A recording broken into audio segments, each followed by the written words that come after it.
नमस्कार दोस्तों, कैसे आप सभी लोग। तो स्वागत है आपका हमारे नेक्स्ट वीडियो में, जिसमें हम डिस्कस कर रहे हैं एचपीजी के। और पिछली वीडियो में हमने डिस्कस किया था कि किस प्रकार गोरखों का हिमाचल प्रदेश से पूरे इंडिया से वापसी उनकी हुई थी जब वो हारे थे। तो वो आपने पिछली वीडियो में देख लेना। और अब मैंने जैसे कि आपको पहले भी बताया था कि अब मॉडर्न हिस्ट्री शुरू हो रही है। इससे पहले कि मैं शुरू करूँ, थोड़ा सा कॉन्सेप्ट मैं आपको दोबारा क्लियर कर देना चाहता हूँ कि हिस्ट्री 3 पार्ट्स में पढ़ाई जाती है। 3 पार्ट्स होते हैं हिस्ट्री के। सबसे पहले जिसे कहते हैं वो होती है एंशिएंट हिस्ट्री, फिर होती है मेडिवल हिस्ट्री, फिर होती है मॉडर्न हिस्ट्री। इन तीनों का क्या मतलब है वो मैं बताता हूँ। जो सबसे पहली हिस्ट्री होती है वो होती है बहुत पुरानी, प्रागैतिहासिक काल जिसे कहते हैं, जब मानवता की शुरुआत हुई थी। और वहाँ से जो राजा महाराजा होते थे पुराने चंद्रगुप्त टाइप में, रामायण महाभारत, वो सारी इसी पार्ट में आती है। ये होती है हमारी एंशिएंट हिस्ट्री। फिर आती है मेडिवल हिस्ट्री, क्योंकि जब राजा महाराजा इंडिया में थे, मैं इंडिया की बात कर रहा हूँ, यहाँ पे हिंदू राजा महाराजा थे। फिर उसके बाद अटैक होता है मुसलमानों का। तो जब मुसलमानों का अटैक होता है उसे पढ़ाया जाता है मेडिवल हिस्ट्री में, और उनसे संबंधित जो भी घटनाएं हुई थी वो यहाँ पे। फिर आती है मॉडर्न हिस्ट्री। अब मॉडर्न हिस्ट्री धीरे धीरे जब अंग्रेज़ों ने इंडिया पे शासन करना शुरू किया, जब वो इंडिया में आए, तो उसे कहते हैं मॉडर्न हिस्ट्री। तो एंड में जो हमें आज़ादी मिली है वो आप कह सकते हैं कि इन तीनों ही पार्ट से, आप कह सकते हैं कि इन तीनों चीज़ों से हमारे को मिली है। हमारे को राजाओं से मुक्ति मिली, उसके बाद हमारे को मुसलमान शासकों से मुक्ति मिली, और उसके बाद हमें अंग्रेज़ों से भी मुक्ति मिली। तो जब ये मुक्ति हमारे को मिली तो तब हम स्वतंत्र हुए। तो अब हम उसी की तरफ बढ़ रहे हैं। अब बढ़ रहे हैं हम मॉडर्न हिस्ट्री की तरफ, जब अंग्रेज़ों का भी इंडिया में आप कह सकते हैं कि आगमन हो चुका था। तो उससे पहले थोड़े से यहाँ पे हम देख लेते हैं कि हिमाचल प्रदेश की जो हमने अभी तक पढ़ा है उसमें जितने भी हमारे शासक रहे हैं, तो उनके जो है कुछ नाम यहाँ पे बताए हुए हैं कि किसने किस जगह को, कौन सा उसका संस्थापक था और उसका संस्थापक वर्ष।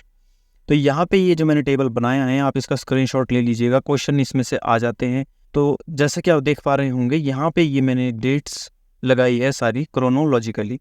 और जैसे ही ये डेट्स देखिए, नीचे जो डेट्स अवेलेबल नहीं थी वो उन्हें मैंने ब्लैंक छोड़ा है, लेकिन जहाँ तक हो सके मैंने क्रोनोलॉजिकली ये लगाया हुआ है। जैसे जैसे मेरे को डेट्स अगर आगे मिलती है तो मैं सारी अपडेट कर दूंगा, लेकिन इतनी ही डेट्स आपको काफ़ी है एग्जाम्स के लिए, और यही डेट इंपॉर्टेंट है। और सारी ये क्रोनोलॉजिकली लगाई हुई है, मतलब लाइन वाइज यहाँ पे लगाई हुई है। तो सबसे पहले हमारी रियासत जो यहाँ पे बताई हुई है वो है त्रिगर्त रियासत। अब त्रिगर्त रियासत कहाँ की है ये आपको पता होना चाहिए। ये कांगड़ा के आसपास की जो रियासत है उसे हम त्रिगर्त रियासत कहते हैं, और इसका संस्थापक था सु शर्मा। तो इसमें डेट नहीं है, लेकिन मैंने इसे सबसे ऊपर इसलिए लगाया क्योंकि महाभारत काल की ये कह सकते हैं रियासत है। फिर उसके बाद है हमारा प्राचीन कुल्लू, जिसे कुल्लूत भी कहते हैं, और इसका संस्थापक था विहंगमणि पाल। ये क्वेश्चन एग्जाम में आया हुआ है, और ये हमारा 1500 पहले कहते हैं BC। मतलब अब आपको यहाँ पे डेट्स का भी आइडिया होगा, नहीं है तो मैं थोड़ा सा आपको बता देता हूँ। मान लीजिए ये 0 है, स्केल में ये 0 है, फिर आगे क्या होता है 1 2 3, वैसे ही रिवर्स में क्या होता है -1 -2। इस प्रकार से हमारी नंबर लाइन चलती है। तो डेट्स में भी ऐसा ही है, जो 0 से पहले है उसे कहते हैं हम BC, और जो 0 के आगे उन्हें कहते हैं AD। तो इस AD में 0 के आगे जब हम चले तो आज पहुँचे हम 2024 में। वैसे ही अगर 0 से बैक जाए तो वहाँ पे है 1500 BC, मतलब 0 से भी 1500 साल पहले। तो तब की ये कुल्लूत हमारी रियासत है, और ये 1500 BC की है। तो अब है हमारी चंबा रियासत। तो चंबा रियासत के बारे में ये है कि ये संस्थापक जो है इसका वो है मारुवर्मन या मेरुवर्मन। अलग अलग बुक्स में अलग अलग नाम होते हैं, तो मैंने दोनों ही यहाँ पे लिखे हुए हैं। ये है हमारी 550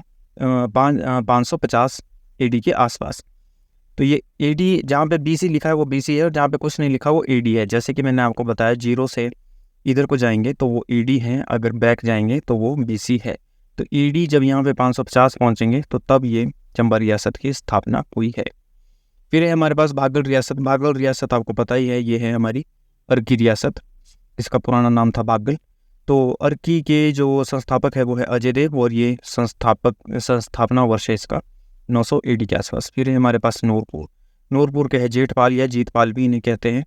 तो ये है हमारी 1000 AD के आसपास। फिर है हमारी कुमारसेन रियासत। कुमारसेन से कीरत चंद, तो ये है हमारी 11वीं सदी में। फिर है जिसकी एग्जैक्ट डेट नहीं पता, वो सदी लिखी हुई है यहाँ पे, आप कह सकते हैं कि 1000 के आसपास ही या थोड़ा सा आगे इसकी स्थापना हुई है। फिर है नालागढ़, जिसका पुराना नाम था हिंदूर। यह है अजय चंद द्वारा, और यह है 1100 AD के आसपास। फिर है कुनिहार, कुनिहार का है अभोजदेव, यह है 1154।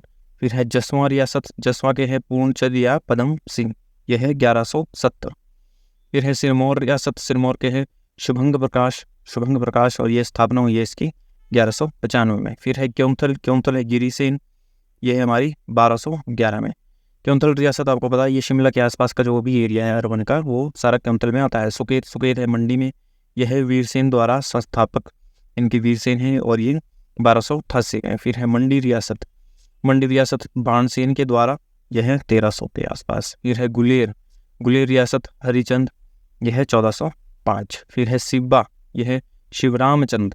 आप देख सकते हैं कि थोड़ा थोड़ा सिब्बा से शिवरामचंद ऐसे भी आप इन्हें याद कर सकते हैं, 1450। फिर है डाडा सिब्बा, शिवरन चंद, ये भी है 1550। फिर है दत्तारपुर, यह है दत्तार चंद, ये 1550। फिर है हमारी ठियोग रियासत जयचंद, यह है 1667। इसके बाद है महलोग रियासत वीरचंद द्वारा, कुठर रियासत सूरचंद द्वारा, आधुनिक कुल्लू जो आज का कुल्लू है वो है रतनभद्रा द्वारा। फिर है कहलोर जिसका आज का नाम है बिलासपुर, यह है वीरचंद चंदेल द्वारा। फिर है रतेश राय सिंह या राम सिंह द्वारा। फिर है सुजानपुर, यह है घमंड चंद द्वारा। फिर है सारी, यह है मूलचंद द्वारा। यह है जुब्बल, यह है करण चंद द्वारा। और है देलथ, जुब्बल का पुराना नाम था जुब्बड़, जुब्बड़ से ये जुब्बल बना। फिर है देलथ रियासत, यह है पृथ्वी चंद द्वारा। फिर है बलसन, यह है आलोक सिंह या अलक सिंह द्वारा। फिर है भज्जी रियासत, यह है चारू या चीरू पाल द्वारा। फिर है दरकोटी रियासत, यह है दुर्गा सिंह द्वारा। तो देख सकते हैं यहाँ पे पुरानी रियासतें और उनके संस्थापक और उनका स्थापना वर्ष बताया हुआ है। ये क्रोनोलॉजिकली मैंने लगाया हुआ है, याद करने में आपको आसानी होगी। चलिए अब शुरू करते हैं दूसरे टेबल को। अब है ऐतिहासिक नगर। यहाँ पे थोड़े बहुत टेबल्स है और इन्हें याद करना बहुत आवश्यक है क्योंकि ऐसे ही क्वेश्चन एग्जाम्स में आते हैं। फिर है ऐतिहासिक नगर, जैसे कुल्लू, संस्थापक विहंग मणिपाल, स्थापना वर्ष और कौन से जिले में आता है, यह है कुल्लू में आता है। फिर उस हिसाब से चंबा साहिल वर्मन द्वारा, किधर आता है, ये नगर की बात हो रही है, रियासत की बात नहीं हो रही है, ये नगर की बात हो रही है। जो इससे ऊपर था वो था रियासत, ये है नगर, साहिल वर्मन द्वारा, और ये है चंबा में। स्थापना कब हुई, 920 AD में। फिर है मंडी, अजबर सेन द्वारा 1526 में, यह है मंडी में। फिर है जुब्बल, जिसका पुराना नाम था जुब्बड़, राणा तेगचंद द्वारा 16वीं सदी में, और यह है शिमला में। 16वीं सदी मतलब 1500 कुछ के आसपास ये हुई है। फिर है नाहन, कर्म प्रकाश द्वारा 1621 में, यह है सिरमौर में। फिर है बिलासपुर, जिसका पुराना नाम है कहलूर, दीपचंद द्वारा 1654 में, यह है बिलासपुर में। फिर है आलमपुर, आलमचंद द्वारा, कांगड़ा में है, और ये 1697 में। फिर हमीरपुर, हमीर चंद द्वारा 1700 में, हमीरपुर में है। फिर सुंदरनगर, गरुड़ सेन द्वारा 1712 में, यह है मंडी में। अब है सुजानपुर, अभय चंद द्वारा, सुजानपुर है अब अभय चंद द्वारा, ये अभय चंद द्वारा, यह है 1748 में, हमीरपुर में। फिर है सुबट्ठू, यह है अंग्रेजों द्वारा, यह है सोलन में 1816 में।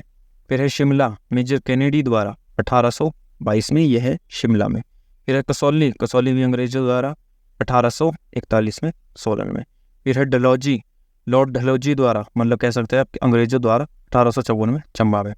फिर है डगसाई, यह है अंग्रेजों द्वारा 19वीं सदी में, ये भी है सोलन में। फिर है बीजापुर शहर, विजय रामचंद द्वारा, यह है कांगड़ा में। फिर है रामपुर, राजा राम सिंह द्वारा, यह है शिमला में। फिर है कांगड़ा सुशर्म, जो कि मैंने आपको पहले बताया था, ये महाभारत काल की जो है ये रियासत है और ये कांगड़ा में स्थित है। तो आई होप आपको ये समझ आ गई होगी। आपने इन्हें इसका स्क्रीनशॉट ले लेना है या फिर आप इसका नोट्स भी बना सकते हैं, ऐसे क्वेश्चन भी एग्जाम्स में आ जाते हैं। क्रोनोलॉजिकली मैंने ये सब कुछ लगाया हुआ है ताकि आपको आसानी रहे याद करने में। अब है प्राचीन नाम, ये है वो टेबल जिसमें प्राचीन नाम बताए हुए हैं, जितने भी मेन हमारे नाम है रियासतें हैं। नालागढ़ का पुराना नाम हिंडूर है और ये जिला सोलन में है। अर्की का पुराना नाम बागल है, ये भी जिला सोलन में है। सोलन का पुराना नाम भगाट है, ये भी सोलन में है। सराहन, इसका पुराना नाम है शोणितपुर, ये शिमला में है, रामपुर के पास। सुंदरनगर का पुराना नाम बनेड़ है और यह है मंडी में। बिलासपुर शहर का पुराना नाम व्यासपुर, क्या कहलूर भी कहते हैं या व्यासपुर भी, ये बिलासपुर में है। फिर भरमौर का पुराना नाम है ब्रह्मपुर, ये चंबा में है। कुल्लू का पुराना नाम है कुल्लूद, ये कुल्लू में है। किन्नौर का पुराना नाम है चीनी, ये किन्नौर में है। बैजनाथ का पुराना नाम है कीरग्राम, ये कांगड़ा में है। नूरपुर का पुराना नाम है धमीरी, और आपको अभी अगर आपने पिछली वीडियोस देखी है तो उसमें आपको पता लगा होगा कि नूरपुर जब यहाँ आई थी तो धमीरी का नाम नूरपुर कर दिया था। तो ये है कांगड़ा में। कांगड़ा शहर देखिए, मैंने आपको पहले बताया था जो त्रिग्रत है ये कांगड़ा के आसपास का एरिया था, तो इसका पुराना नाम था त्रिग्रत, और ये कांगड़ा में है। उन्ना, यह है जसमा, और ये है जिला उन्ना में। आई होप आपको समझ आ गया होगा। ऐतिहासिक इमारतें भी बहुत सारी है हिमाचल प्रदेश में, तो उसको किसने बनवाया था और कहाँ पे वो लोकेटेड है, तो उसके ऊपर थोड़ी नज़र मार लेते हैं। हिंडूर का किला, ऑब्वियस सी बात है, हिंडूर का किला है नालागढ़ में, और ये कल्याण चंद द्वारा ये सोलन नालागढ़ में है। फिर है राविनगढ़ का दुर्ग, ये वीर प्रकाश द्वारा, ये सिरमौर में है। फिर है जातक दुर्ग रंजौर सिंह द्वारा, ये भी है सिरमौर में। फिर है आपका नाहन दुर्ग, ये भी कर्म प्रकाश द्वारा बनाया गया है, ये भी है सिरमौर में। फिर है शीश महल या मोती महल भी जिसे कहते हैं, फतेह चंद प्रकाश द्वारा, ये भी है सिरमौर में। फिर है रानीताल बाग शमशेर सिंह द्वारा, यह है सिरमौर में। यह है गोंदला किला, ये मान सिंह द्वारा, लाहौल स्पीति में। फिर है रानी का कोट दुर्ग सेवंत सेन द्वारा, मंडी में सुकेत में। फिर है सरखपुर दुर्ग, ये सिद्ध सेन द्वारा, मंडी में। फिर है नेक्स्ट हमारा दमदमा महल, यह है सूरज सेन द्वारा, जो कि मंडी में। फिर है कमलागढ़ दुर्ग, यह है सूरज सेन द्वारा, मंडी में। फिर है छातीपुर किला संसार चंद द्वारा, बिलासपुर में। फिर है जगत खाना एवं स्वारघाट हरिचंद द्वारा, यह है बिलासपुर में। टैंक संगवाना विजय चंद द्वारा, बिलासपुर में। रंगमहल विजय चंद द्वारा, बिलासपुर में। नाडा महल उमेद सिंह द्वारा, चंबा में, जो कि राजनगर, चंबा में पर्टिकुलर जगह है राजनगर। फिर है डीवरी कोठी और सेचुनाला ललित वर्मन द्वारा, चंबा पांगी में। फिर है तारागढ़ किला जगत सिंह द्वारा, चंबा तारागढ़ में। फिर उसके बाद है हमारा लोवर टिकरी पत्थर लेक, यह है जसाटा वर्मन द्वारा, यह है चंबा में। फिर है आपका चंबा रंगमहल उमेद सिंह द्वारा, चंबा में। फिर है पत्थर पर लिखी राजघोषणा अशोक द्वारा, कालसी उत्तराखंड में। फिर है शाहपुर किला भक्तमल द्वारा, यह कांगड़ा में, शाहपुर में। फिर है मकोट दुर्ग, यह है सलीम शाह सूर द्वारा, कांगड़ा के नूरपुर में। फिर है नगरकोट किला सुशर्म द्वारा, बहुत ही पुरानी बात है, कांगड़ा नगरकोट में। कांगड़ा किला सुशर्म द्वारा, कांगड़ा में। तो आप देख सकते हैं कि ये तो बहुत ही पुराने किले हैं, महाभारत के टाइम के ये किले हैं कांगड़ा में। तो आई होप आपको ये भी समझ आ गया होगा। ये सारे मैंने डिस्ट्रिक्ट वाइज लगाए हैं, एक ही डिस्ट्रिक्ट की एक ही साथ, ये किसी बुक में नहीं मिलेगा आपको, ये मैंने बिल्कुल सिस्टमेटिकली लगाए हुए हैं। आप इनके नोट्स बना सकते हैं या स्क्रीनशॉट ले सकते हैं, आपको याद करने में बहुत ईजी होगी। आप किसी भी बुक से कंपेयर कर लीजिएगा, ये सिस्टमेटिकली मैंने लगाए हुए हैं। तो अब यहाँ पे हमारा स्वतंत्रता संग्राम शुरू हो जाएगा। हिमाचल प्रदेश में क्या गतिविधि हुई स्वतंत्रता को लेके, इसे हम अगली वीडियो में कवर करेंगे।